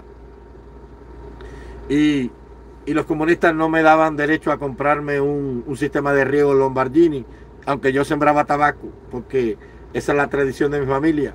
Pero como yo era gusano, yo no podía tener un sistema de riego. Entonces yo le echaba agua. Víctor, muchas gracias, Moreno, por tu superchat, gracias. Yo le echaba agua a mi finca en tiempo de seca con una vara y 2 cubos de un pozo que hice a pico y a pala. Era un animal, tenía 20 y pico, 30 años, era un animal, una bestia. Un hombre que cortaba en un día y una tarde una carreta de aquellas de caña que habían abiertas llena de estacas de marabú. 4 o 5 mil estacas de marabú cortaba en un día solo. Como no tenía dinero para comprarme ni una mocha ni un machete, con una hoja de muelle de un Chevrolet 54 hice un machete que pesaba 12 o 13 libras. Entonces le di tratamiento térmico en la fragua de un amigo para que el filo no se doblara. para que cogiera cero. Y con eso estuve los años que estuve hasta que me fui. Y tenía un papayal, tenía un frutabombal, regándolo con cubos, utilizando un método de riego que usaban los judíos, que era dejar la hierba bajita, seca, y abriendo una zanja para que la hierba siempre permitiera que estuviera húmeda la tierra, y con un jarrito le echaba agua a mis matas de frutabomba, y cuando me fui dejé más de 1000 quintales de frutabomba. 1000 matas, cada mata daba 100 libras, una mata de frutabomba da 100 libras, y tenía más de 1000 quintales de frutabomba, un quintal por mata. Y llegó Fruta Selecta a la tierra que era de mis abuelos a decirme que esa frutabomba era de la revolución y que en aquella época valía 45 kilos la libra. En los años que me fui eran 45.000 pesos, una barbaridad de dinero cuando la plata valía. Y yo le dije a los comunistas, pues puede creer que no, que esa frutabomba que se la coma a mi pueblo, que aquí no hay ni una compotica, ni un juguito para los niños, ni para los viejitos. Aquí no hay con qué hacer un dulcecito. Aquí todo está destruido y esta frutabomba se la va a tomar aquí mi pueblo, los niños en compotica, en juguito, en mermelada y en refresquito. Pues puede creer que no. Y vino un tipo de la agricultura con otro chivato y vino un tipo de la seguridad y me dijo, caballo, nos hace falta esa frutabomba para llevárnosla para la provincia. Y le dije, no señor, que los comunistas siembren frutabomba. Usted no ve que ahí hay 30 caballerías de tierra que le quitaron a mis abuelos y a todos los campesinos de aquí en la ofensiva de los 70 y están plagadas de marabú y ustedes tienen todos los recursos y tienen miles de chivatos velándome a mí y yo soy el único hombre aquí enemigo de la revolución y soy el único que produce comida. Esto es una sinvergüenza. Váyanse de aquí. Yo tenía unos campos de boniato que eran una belleza. Al punto que yo me enteraba que había boniato ya porque las gallinas de la casa venían con los pedazos que escarbaban de la tierra. De una semilla de boniato que vino de Chile y que llegó a La Habana por el puerto de Mariel, el barco con la semilla y que estaban todos los campesinos en La Habana y que yo en ese día estaba en La Habana, pero ya había vuelto a mi provincia. Y allá fui a ver a los comunistas para que me resolvieran unos bejucos y no quisieron. Y entonces cuando pasó un camión cargado, le tiré un manazo, le arranqué un puñado de bejuco y lo llevé y le eché agua y de ahí saqué la semilla de mi boniatero. En eso trabajaba yo. ¡Claro, mijo! ¡Claro, mijo! Ay, si hay una novela sobre el tema que se llama Juan Quinquín en Pueblo Mocho. Cuando llegan a las lomas del Escambray, a Cumanayagua creo, o a Bacunayagua, no sé muy bien, uno de dos. Y cogen un monte Juan y Hachero y lo tumban completo y siembran 5.000 matas de café en una temporada. Claro que sí. Si en Cuba no hay comida porque ellos no quieren. Los guajiros de la Sierra Maestra, locos por sembrar café, y los comunistas quieren que el 95... ¿Tú sabes cuánto pagan los comunistas? O pagaban en mi época. Por un quintal de café en bola crudo, que eran 3 latas de 33 libras cada uno. 5 pesos cubanos. Oiga eso, papá. Onel Eduardo, gracias por tu contribución. 5 pesos cubanos. Oiga. ¿Cuándo va a haber guarapo? Víctor Moreno, gracias por ese superchat. ¿Cuándo habrá guarapo en este país? ¿Qué clase de sinvergüenzura más grande? En el imperio azucarero del mundo, la joya de la corona española, el país que durante 200 años fue la puntera de la economía mundial, que producía el 10% del azúcar, que se vendía la zafra de este año, o sea, la zafra del otro año, ya la pagaban no hay azúcar. Un país rodeado de agua, no hay sal. Un país que producía 240.000 latas de café, no hay café. Un país que exportaba la mitad del cacao del mundo en su época, no hay cacao. Un país que producía 650.000 toneladas de acero en el Batistato, no hay acero. Un país que tenía 4 o 6 de las mejores marcas de jabón del mundo, no hay jabón. Jabón Candado, jabón Batey, jabón, creo que Pilar, y 7, 8 más, no hay. Suchel también era un jabón cubano. No hay. La fábrica de fideos La Pasiega española estaba en Cuba. La Ciré, galletas Ciré, que los carros distribuían latas de galletas por todo el país. Hasta la sierra llegaba la galleta Ciré y la Estrella. En Arrias de Mula no hay galleta. Y como dicen ellos, en plena Sierra Maestra, en el cuartel de La Plata y después en el Ubero, había una bodega, dice el Che Guevara, había una bodega donde compramos nosotros y compraron los casquitos, que no tenía nada que envidiarle a una bodega de La Habana porque tenía lo mismo. En el corazón de la sierra, en el año 50 y pico, en un país donde valía la libra de bistec 25 centavos, la de ternilla 15 centavos, y el hueso te lo daban de ñapa. Y la pinocho también, claro que sí, que era de sal, rica. Claro que sí. Ay, mi hijo, acabaron con todo. La Navidad en Cuba se pasaba con Gijona, Alicante, los que son de España. Cocotazo, pistacho, aceituna y todos los caramelos y todos los turrones de la Navidad a Cuba venían de España. El chorizo, la longaniza, la mortadella, la morcilla, el jamón, queso de 15 o 20 marcas españolas, todas estaban en Cuba. Ay, y la vergüenza que había. Fíjate si había vergüenza. Que una lechona salía de tu casa y volvía marrana paría y caminaba a todos los potreros y nadie se robaba un lechón. ¿Qué clase de vergüenza?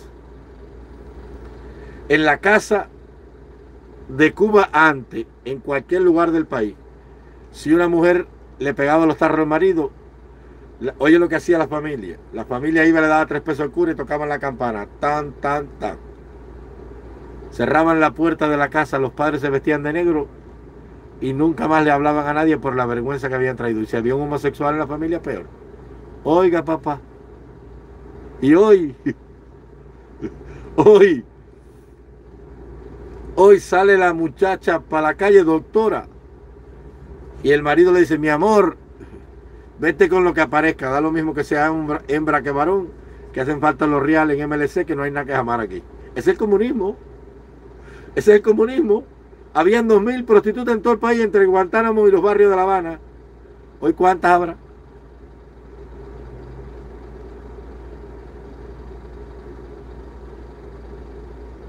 Claro que sí. Ese es el comunismo. Ese es el comunismo. En el único país del mundo. Fíjate para que tú veas, mira. Porque es que ustedes no saben. Lo último que les voy a decir y me voy ya. Que ya es tarde. Fíjate si el comunismo es una cosa bárbara. Y todo esto quien lo está guiando es Dios. Porque yo te dije, cuando los generales vean que sus hijos se mueren por falta de ambulancia, cuando los generales vean que sus hijos se mueren por falta de ambulancia, como mismo fallecieron esos neonatos de Artemisa, es que cuando caiga el último de esos esbirros, de esos miserables, y la maldición maldita esta, valga la redundancia, del comunismo, les toque las puertas, ese día el pueblo de Cuba habrá pagado su penitencia. Y entonces Dios hará su maravillosa obra en el pueblo de Cuba. Fíjate que cuando a él le entró el problema de la colostomía, que la gente empezó a decir que se había muerto, yo le dije: no se ha muerto. Oye, que se murió. Oye, que no se ha muerto.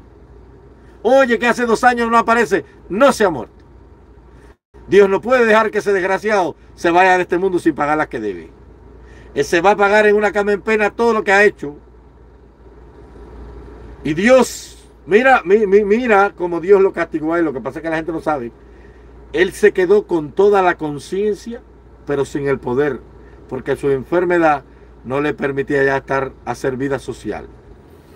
Y él tuvo que ver con su propia cara en vida.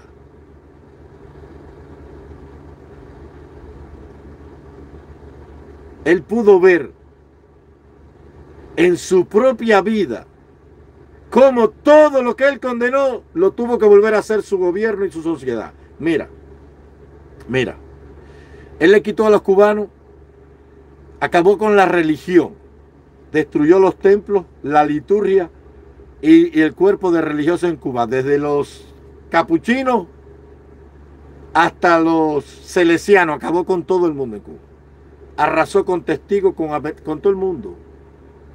En aquella ceguera loca atea, en el año 90, tuvo que recibir en Palacio a los líderes religiosos del Consejo de Iglesias Mundial y entregarle a la iglesia, a todos ellos, toda la infraestructura de los templos que les había quitado porque necesitaba los reales y el apoyo de la iglesia para que sobreviviera su régimen.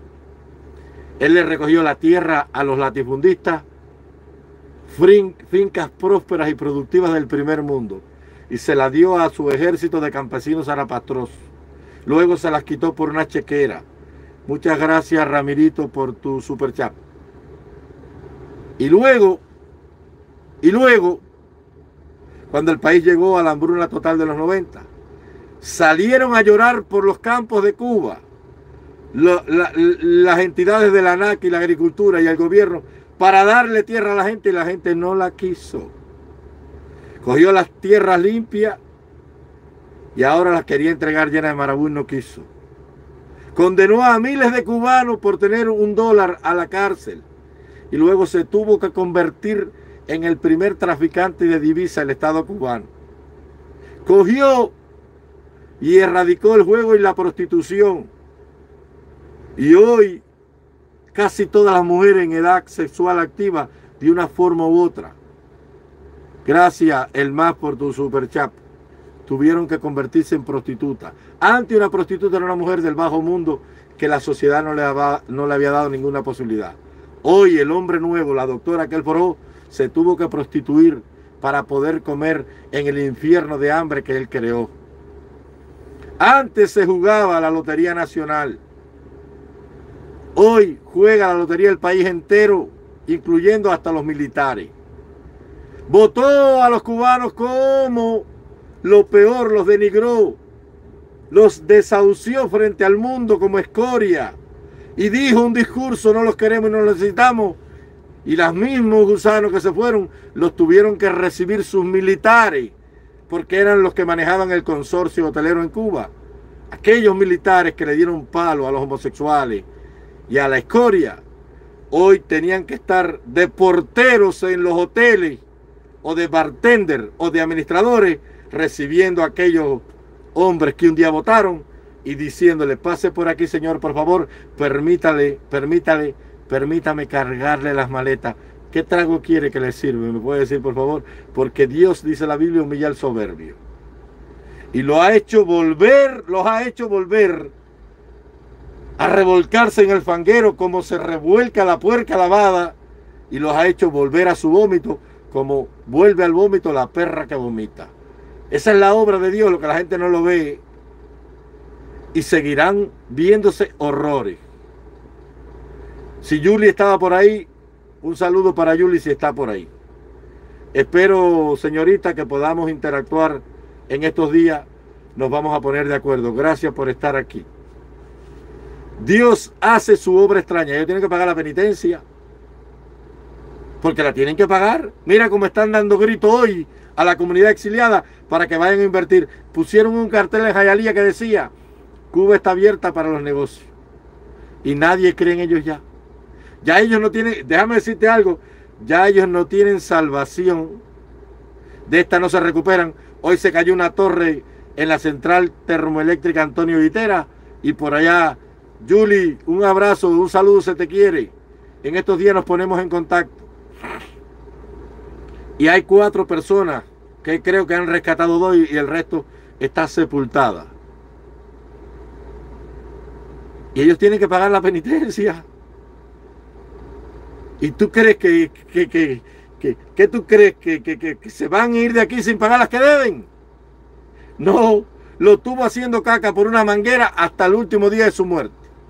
Se murió y el imperialismo yanqui se quedó con el poder hegemónico del mundo y su imperio soviético se desboronó y no logró derrotar la ideología capitalista y murió como un vejete, botando la caca del cuerpo, porque eso es lo que es una colostomía. Porque Dios sabe lo que hace. Y al hermanito le va a pasar lo mismo, tranquilo, allá vamos a llegar. De este mundo nadie se va sin pagar las que debe. ¿O tú crees que todos los crímenes que ellos han cometido son impunes? No, señor. Ya veremos quién va a pagar, pero alguien tiene que pagar por esos crímenes. Los nazis no creyeron nunca que la mala suerte le iba a tocar las puertas. Y entonces los que un día persiguieron ahora andaban huyendo por el mundo, escondiéndose como rata en la primera cueva que encontraban como sabandija. Y esos comunistas los verás corriendo por el mundo. Tranquilo. Que todo tiene su tiempo y todo tiene su hora bajo el sol, dice la Biblia. Ahí está. Entonces, el hombre nuevo que construyeron fue un depravado social, un energúmeno mental, una de fiesta. El hombre nuevo de ellos es un riquimbilli revolucionario. Ese es el hombre nuevo, un riquimbilli. Es una mezcla de un doctor, de un profesional, con un chancletero, con un chanchullero, con un pederasta, con un vicioso, con un vago y con un haragán. Ese es el hombre nuevo, un riquimbilli social. Los quiero mucho. Se me cuidan por ahí. Gracias por soportar este loco. Mañana es otro día. No podemos perder la fe, que es lo único que nos quedó. Y al pueblo de Cuba atrapado la esperanza. Hoy están más cerca que nunca del desenlace final. De esta no la salva nadie. Porque hay un vacío generacional. Ya nadie cree en ellos. Lincoln decía, puedes engañar un tiempo. Y parte de un tiempo. Pero tú no puedes engañar todo el tiempo. Ya ellos no engañan a nadie. Ya el que tire allí 4 tiros, los militares se van a pasar. Porque se está muriendo de hambre todo el mundo. Porque la moral de una sociedad está en el estómago. Eso no lo dijo la capucha. Eso lo dijo Napoleón.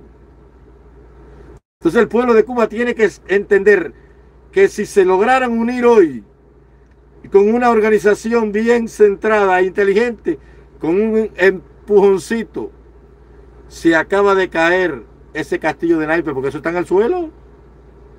Así que tú no ves que nada le sale, te voy a decir, tú ves que no le funciona nada. Inventaron la granja, no le funcionó. Pusieron la cooperativa, no le funcionó. Pusieron la VPC, no le funcionó. Pusieron la CCS, no le funcionó. Volvieron para la granja, no le funcionó. Fueron para el contingente, no le funcionó. Volvieron para la empresa socialista, nada le funciona. Porque eso es un sistema que lo alimenta el espíritu del diablo. Y dice la Biblia, si Jehová no edifica la casa, en vano trabajan los edificadores. O sea, si la bendición de Dios no está con una nación o con la obra personal de un hombre, en vano te vas a esforzar. Dios no te va a bendecir. Y si Jehová no vela la guardia en la ciudad, en vano vela la guardia. El que protege la vida, la obra de una sociedad es el Dios del cielo, que vela con amor por los hijos de los hombres. Por eso Estados Unidos prosperó tanto, porque los cimientos de su sociedad están basados en la justicia y en la fe de un Dios único y misericordioso. Por eso ese pueblo de Brujero, que siguió un caudillo, que se innubiló con un hombre, está recogiendo las consecuencias inevitables de su ceguera. A vuestros reyes de crucificar, dijo Pilato, cuando le presentaron a Cristo. Y ellos dijeron, nuestro rey. No, ese no es nuestro rey, es el César. Fidel, esta es tu casa. Fidel, tú eres como Dios. Pues entonces ahora, en medio de esa miseria, sin casa, sin comida, sin ropa y sin zapatos, que evoquen a su Dios Fidel y que desde el más allá del infierno les venga a dar eso que tanto hoy le falta. Es el castigo divino, es la obra bendita de la providencia castigando a un pueblo por su ceguera. Ese pueblo de milicianos que le pedía paredón a aquellos que con las armas se levantaron porque tuvieron la visión de ver lo que venía. Así que paguen las consecuencias. A mí me da lástima por las jóvenes que van naciendo hoy, pero por los viejos milicianos no. Así que los quiero mucho, se me cuidan por ahí. Nuestra lucha no es contra carne y sangre. Claro que lo dijo el apóstol Pablo. Un abrazo y seguimos a la espera del desenlace final de esta historia, que es el fin de esta maldita y miserable tiranía. Los quiero mucho. Feliz noche.